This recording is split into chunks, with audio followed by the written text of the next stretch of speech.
and I have a small keynote, and Udeshri here has very kindly consented to move the slides for me. So thanks once again. So first of all, thank you very much for having me here. I think it's a privilege to be part of an elite group of people who are at the center of change. And what I'm really going to talk and spend time today is really about the change that we are experiencing and how we do that change. The next slide, please. I think we all know this. We have all lived through these times. We have heard of these times. Some of them we have heard. And while I'm age casting myself, we have also lived through those times. What started with the first industrial revolution through the steam power, all the way down to the point where we are looking at computing intelligence. And the fundamental point about this entire eras that we are seeing, the 4 eras that we're talking about, is the fact that technology in some form or the other had become, and will become central to our lives. Today, technology is so much immersed in our lives. We cannot imagine a world without technology. How many of us now actually say, I know the direction to the place, versus saying, oh, I'll check it out in the map and I'll reach, right? So even I am in that thing. I still like to know where I'm going and imagine where it is. But as I said, it's a different world. But having said that, I think what we are the focus is not about looking at technology as a barrier, not looking at technology and saying, oh, I have to conquer it. I think we all have the privilege of being so immersed in that technology. We have of being so part of the change. We have, therefore, the unique privilege of actually making that technology work for us. So the first thing that I would like us to think about is, don't think of it as a barrier. Don't think of it something that is alien and we need to conquer it. Think about how we can immerse in it and how can we go forward. We have done it very successfully. We have moved forward. Next slide, please. As practitioners, as leaders, as managers, we have made those changes. Think about the way our organizations were in the past. We lived in a factory ecosystem, and I'm talking of not very long times back. If you think management as a study started maybe around 1915, Frederick Taylor, and we are what, in 2026 today? So we're talking about 100 plus years. HMA itself, 1964. So we're talking of another 60 years. So we're not talking of a long time back kind of story. We're just talking about it in a span of about 80, 90 years. And in that 80, 90 years, look at the transition that we have successfully made. We have successfully transferred from hierarchical structures, rigid command, control, managers telling, very clear instructions. What have we moved into? We have moved into a very open and collaborative environment. We have moved into where things are agile. It's no longer about what had been done or what could have been done or what is the way it is done. It is what can you do differently and how can you do differently. And we are looking at very fluid organization structures. All of us hear this. We want to create a startup environment in our organization, right? So we're transcending. And the point that I really want to make here, and I want to emphasize this throughout, is the fact that we have successfully transcended each of these states. Back in the day when I started off as a chartered accountant and I was a trainee, I remember when we got a desk calculator. I don't know how many of you remember. It used to have a roll of paper and you would type your numbers and then you would look at it and say, okay, I ticked off all these things on the audit thing, so my totaling was correct. So my ledger is now balancing, so I'm good, right? And today, do we even know where that exists? It's like the dinosaur of our times. It doesn't exist anymore. But we have learned technology. We have learned how to use different aspects of technology. And we have said, we can do so much. And what has that happened? Next slide, please. And today we talk about the fact that there is AI in our midst. And this is the biggest disruptor that is happening. Well, we need to be prepared. But again, look back. AI in some form or the other has been with us from 50s or even 60s, right? What we started off with were early programming languages. We started off with programming languages that said human behaviors could be modeled based on how we react to situations. And programming languages really started developing around that aspect of it. I don't know how many of you remember, quite a few in this audience will remember, we were all thunderstruck when the big blue defeated Kasparov in chess. We said, oh my God, how can that happen? Will chess no longer be a human game? Will chess now be played by computers? Fast forward now, I don't think so. We still use computers to learn how to play better. I'm sure Mr. Anand Vishwanath will have a very good perspective on it. But has it replaced the game? The answer is no. What changed between the 60s and the 70s and the 80s when we were looking at computing language to understand human behaviors and say that language was all around interpreting and understanding how humans will react? The internet came in. And what did it do? It resulted in a proliferation of information. Everything and anything that we do is on the internet.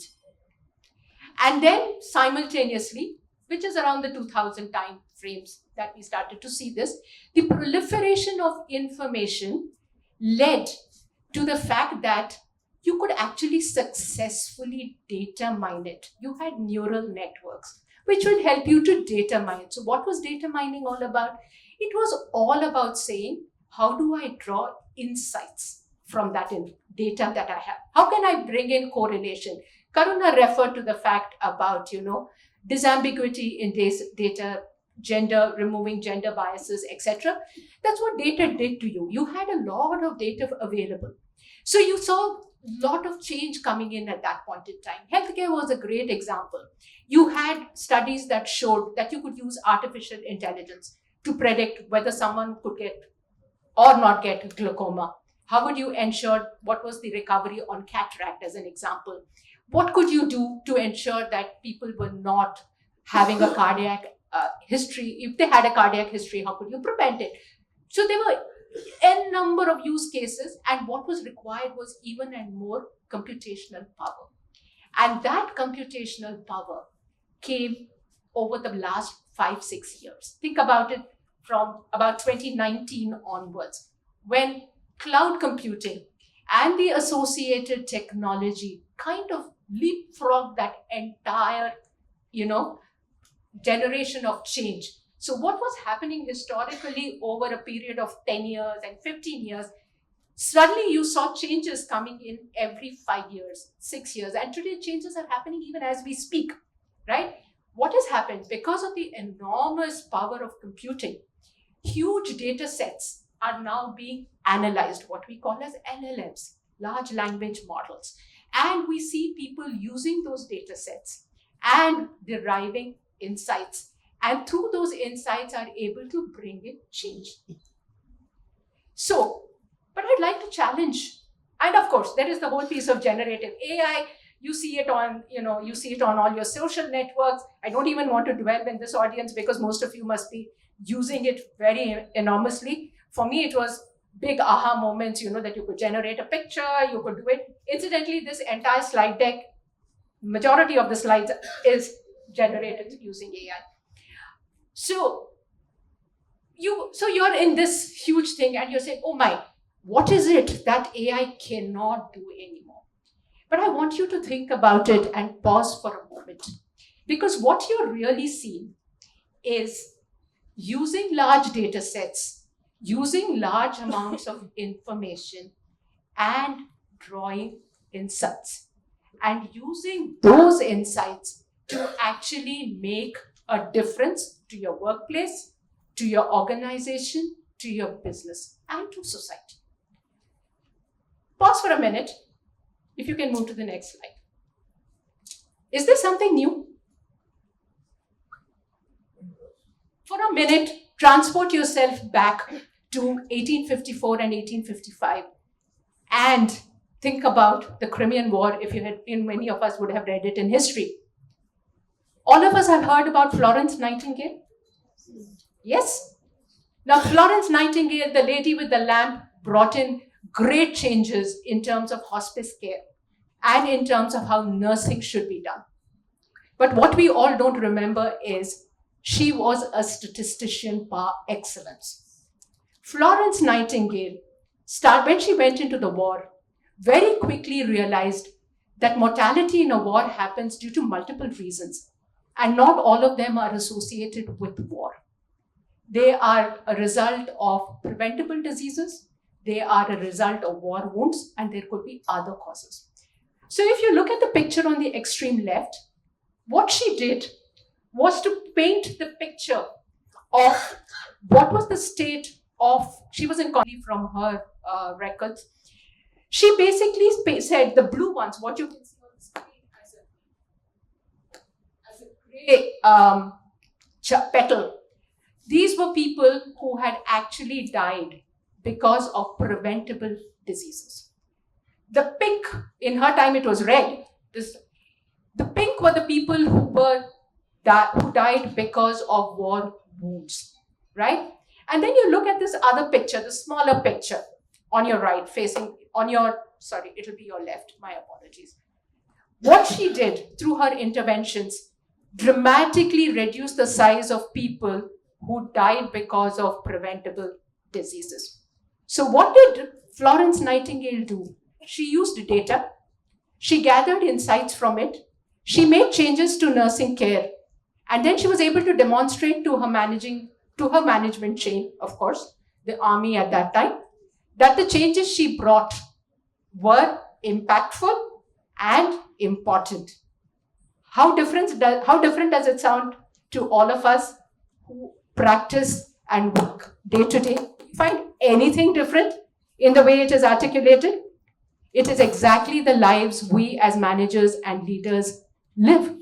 You look at insights, you come up with a hypothesis, you validate it with data, you make changes, and then you prove whether you were right or wrong, right? So when you're driving any initiative, when you're driving any process, that's what you do. And this is what Florence Nightingale did back in 1854, 200 years, a little under 200 years from where we are today. Next slide, please. Around the same time, when Florence Nightingale was in the midst of the Crimean War, folks in Peru realized that there was a funny trend that they were seeing. Some winters, the Pacific Ocean would warm up. And when the ocean warmed up, they found that the catch of fish was severely reduced. And, their overall haul came down. Come a few more years later, 1920-21, Sir Gilbert of the Royal Observatory, he noticed a pattern. When he observed, he had heard about the Peruvian thing.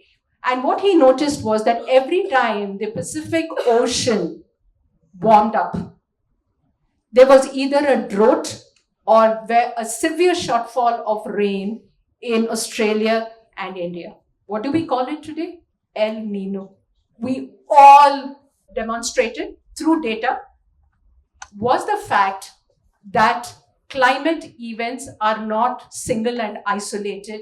They are all interconnected and they all play into each other. So today, we know exactly what will happen if an El Nino develops in the Pacific. By the way, the El Nino, most of you would know, is the name the Peruvians gave because it occurred during Christmas time, during winters, and El Nino is nothing but child Christ. So this is again an example of how you look at data and you gather insights. Moving on to the next slide. But something has shifted from the time we talked about Florence Nightingale and Sir Gilbert. Today, thanks to the amount of technology, thanks to the internet, thanks to social media, the amount of information that is out there is astronomical. Today, we're truly in an era where information is democratized. We have moved away when there were data boundaries. This organization can do this very well. So we go to this person and this organization to gather this information. That has dramatically changed over the period of time. And what you're really seeing is today very fluid interaction of information and knowledge. When I started working as an accountant, they would ask you, do you know Excel very well? And you would say, yes, you know it. And you kind of bore that as a proud thing and said, I'm an expert in Excel. And over the past few months, I've been using AI when I'm working with spreadsheets. And a lot of things that I knew, which would be done through a little bit of effort on the spreadsheets that I was working, with a few intelligent commands and prompts, I can get the same information, because today AI knows what is needed. Yesterday I was trying to do some headcount management changes in my work, and I had two spreadsheets from two different people, and I was thinking how best I can combine them. And then I just put in the links and said, go ahead and tell me what are the big differences.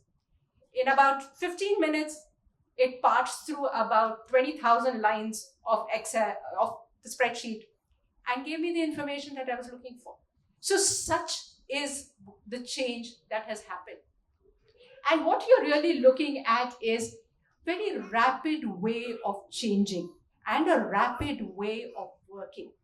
But it doesn't take away the essence of the fact that our insights and what we know is still very critical to understand those patterns and to understand that backing, to understand what is the background of that information so that we can go forward. Next slide, please. There's always this conversation about, is technology a barrier? Is it gendered? Is it a barrier at all? That's one statement that I want to take away from our minds. Nothing is a barrier. You had, from the time of Ada Lovelace, who worked with Charles Babbage to create what we know as this software programming, all the way to somebody in Feifei in Stanford. We are in the midst of change. They have embraced change. It is not, I think we should not look at it from a gender lens at all. We need to look at it as an opportunity. We need to see how much we can learn, how much we can derive, and how forward we can go, and what is the change we can move.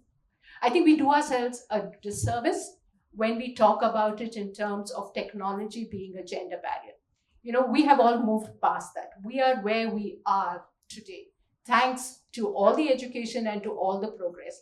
We have the greatest advantage that we are in the position of making change.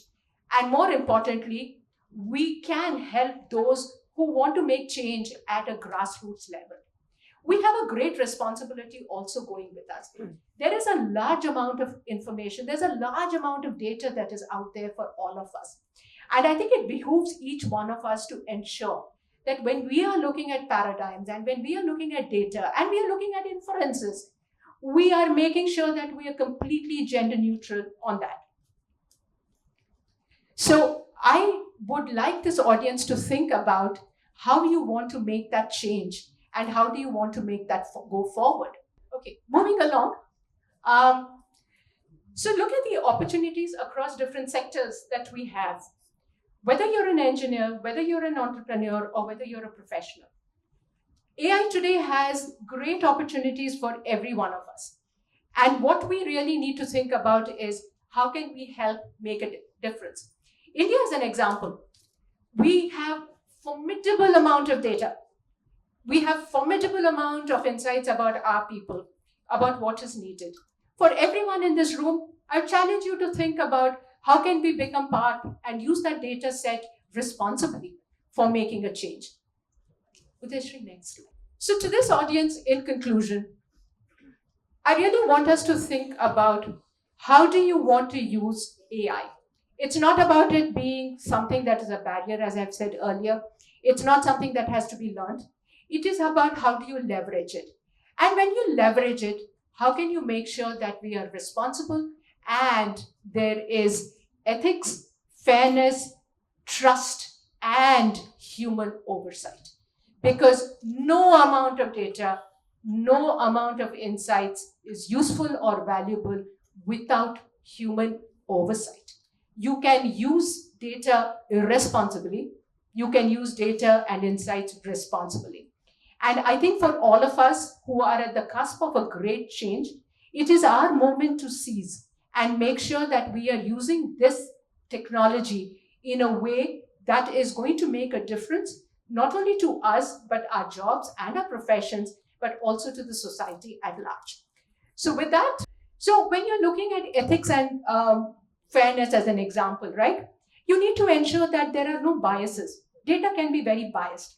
And we all know that if it is not, if you don't remove the biases, right, it can cause a lot of issues. So what happens is when you're looking at it, when we're looking at the algorithms, when we're looking at data sets, we need to ensure that biases are completely removed and there is complete transparency in the way you're looking at that information. The second aspect of it is trust and governance. Data can be used multiply by many people across the board in many ways. How do you ensure that you are compliant? You are making sure that the data is used responsibly for the right purposes. There has to be an oversight to that. It cannot be a place or a point where it can be used across. So there is a lot of work that is going on in terms of what constitutes responsible AI and what's the governance framework. And a lot of AI summits are actually focused on that particular aspect of AI. Last one, and this is, I think, the most important one for me, is the fact that AI is as good as we make it out to be. We are responsible for ensuring that AI does what we want of it. So we need to make sure that everything that we use AI for in our organizations, in our workplaces, in our businesses, is really reflecting the end purpose for which we want to go for. It is not about AI for AI, it is about AI for us and how that will help make a difference to us. I hope I've addressed your things, sir. Thank you. So to this audience who are future leaders and emerging leaders and who are already leaders, please make sure that you don't remain as passive observers in and look at technology as something that is coming your way. You have the power to actually define how that technology gets made. I'm using a very unusual verb here. I'm talking about technology being made. Please remember, technology is what you control. It is what you are able to define. It is what you can do. Make the best of that technology and make sure that it is able to deliver on your philosophies, on your organization priorities and your growth. And make sure that you don't remain just passive consumers of technology. You are the people who will become its ethical architects. And please take responsibility of how AI and digital tools are used in your workplaces. And with that, I want to thank once again HMA for this unique opportunity and to share my thoughts on what is the future that is beckoning and what is in store for all of us. For all of you, I think you're at the start of what is a very exciting times. And back in the day, they said that Prometheus went all the way to heaven to get the flame of knowledge from the gods. Today, that flame of knowledge exists with all of you. You're all the Prometheuses of this world. Make sure you use that flame intelligently and ethically. Thank you.